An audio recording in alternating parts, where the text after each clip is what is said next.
bigla ang biyahe na naman. Saan ang trip namin ngayon?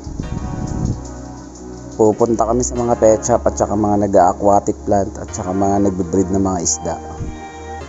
Okay, biyahe tayo ngayon dito. May babalikan tayo dito si Keiso Aquatics. Kasi alam ko dito marami dito mga aqua plant, mga isda.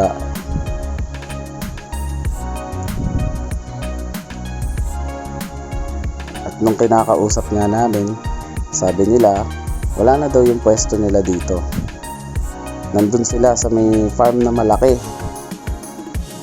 Kaso schedule lang pagpunta kaya napagpasya namin lumipat.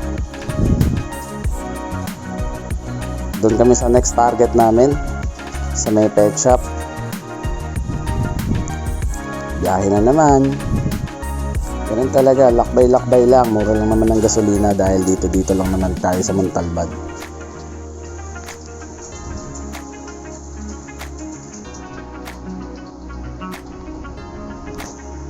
Ganyan lang, drive lang, chill lang.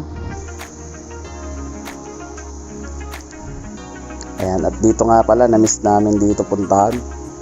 Dito nga pala nakatira si JC Mix. Dito talaga nag-aquatic din to, tsaka gumagawa to ng mga aquarium. Yan, ito ang kanyang backyard. Ang munting backyard ni JC Mix.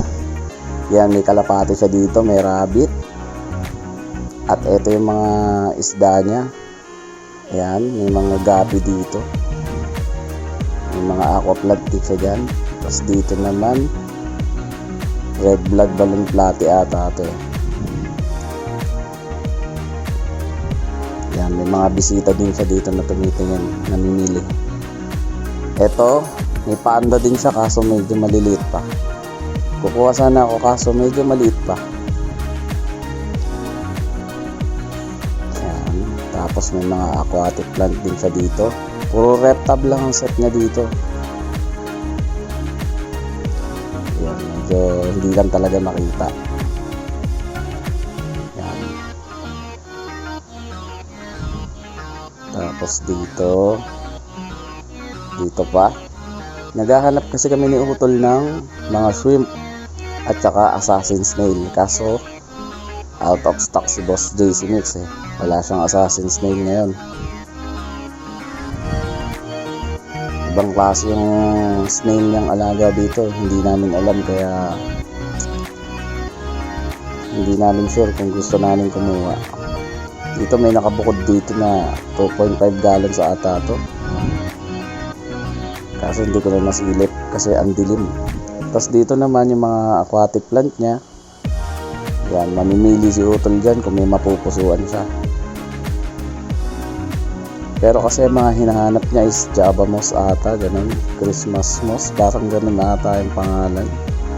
Hindi ko alam, siya na nakakaalam nun kasi siya kasi yung nagtatanim ng mga ganun. At nag-research pa nga siya dito ng mga snail.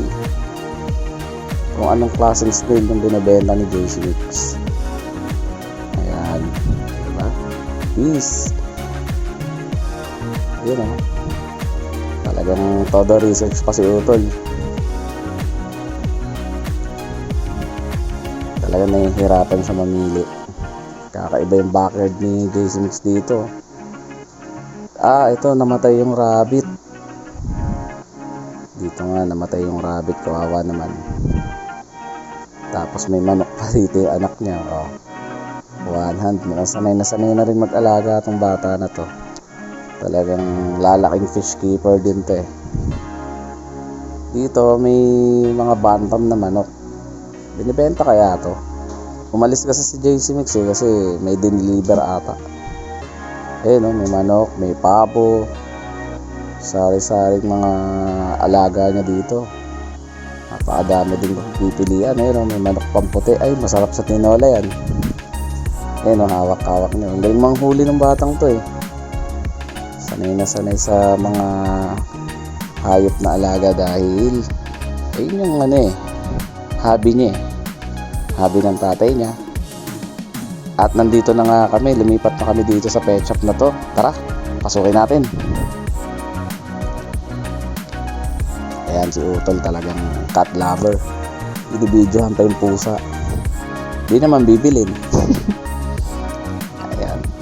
Dito makikita natin yung blue polar. Ayan. Ang presyo niya ay 60 isa. Tapos dito ang cute ng mga tuta, oh. Medyo mahal to. Wala tayong pambili niyan. Dito may rabbit din. Tapos may mga pusa. Magaganda yung mga pusa. Dito may Pomeranian. Tapos dito naman, ano to? Hindi ko alam to kung anong isda to. Dito naman may turtle. Dalawa na lang ata yan. Ayan yung blue polar nila. Medyo maganda rin. Tapos dito, angelfish, feeders. Ayan, mga feeders, tsaka hammer. Medyo maliit lang yung pwesto niya, pero ang dami mo makikitang isda. Dito yung mga Oscar. Tapos dito, ayan, super worm. Pagkain ng mga monster fish niya, pwede yan. Dito, glow tetra.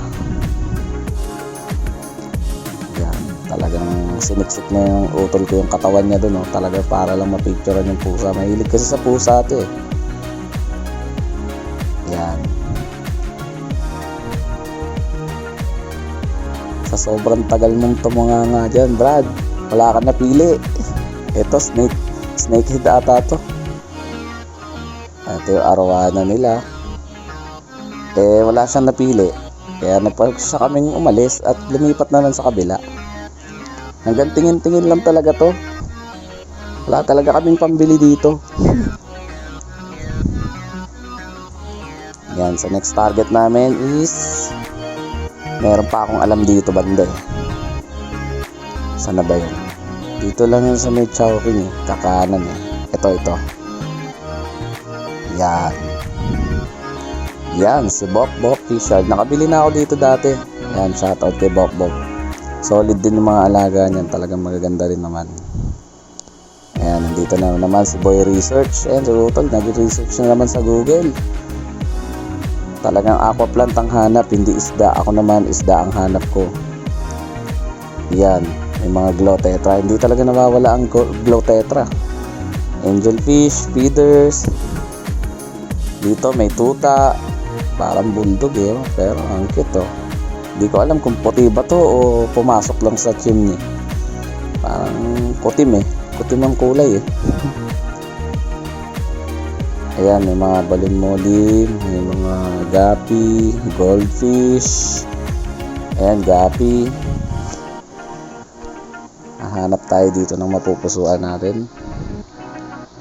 Ayan, may feeders. Sa baba may flower horn dito. Female ata to o male, ewan ko. At syempre nakakuha na ako. Nakapili na ako. Ito yung nakuha ko. Blue panda. Ayan, maganda yan.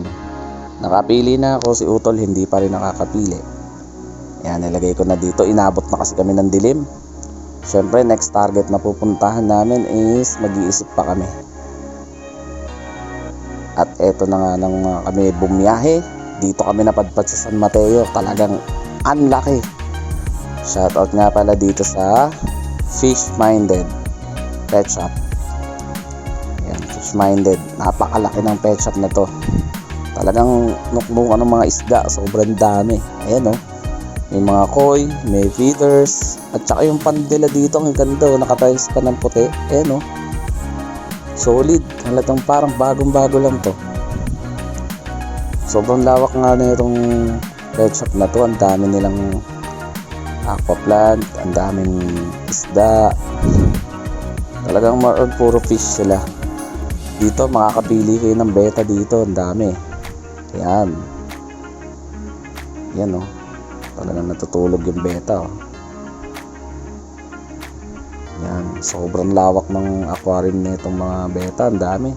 Dito may gapi dito. Ang ganda. Pero next time na pag may budget. Madami naman akong gapi, kaso syempre namimili pa ako kung ano talaga mapupusuan ko. Dito may albino polar at saka blue polar. 30 lang. Napakamura. Kayang-kaya ng masa. Ayan, oh, ang gaganda, oh. Pwede na yan. Dito din, hindi ko alam yan kung anong klaseng isda yan. Mahirap na magmarunong. Ayan, yung aquaplant na yan, trip ng utol ko yan. Bibili yan. Yan, trip niya din yan, yung mga ganyang halaman. Yan, tamang libot lang muna tayo. Dito may angelfish, may neon tetra. Yan, dami ditong aquaplanton, gaganda oh. Sulit na rin naman dito, talagang medyo kayang-kaya din ng masa yung presyo. Ayun, ang daming aquaplanton, pili lang kayo. Meron kaming isang hindi napuntahan pero talagang solid talaga sana. Yung Case Aquatic, sobrang solid. Ayan oh. Dami talaga ng glow tetra. Hindi talaga nawawala sa mga pet shop to dahil makulay, magaganda rin kasi. Dito yung mga arwana nila oh. Pwede kayong bumili dito, makakapili kayo. Dito may alligator gar. Yan oh. Diba dito parrotfish. Dito mga hammerhead, madami. Kaso nakabili na ako niyan, kulay puti. At yun, ito na nga, nakauwi na nga kami dahil kailangan ko nang isalin to. Yan, ito ang aking mga blue panda.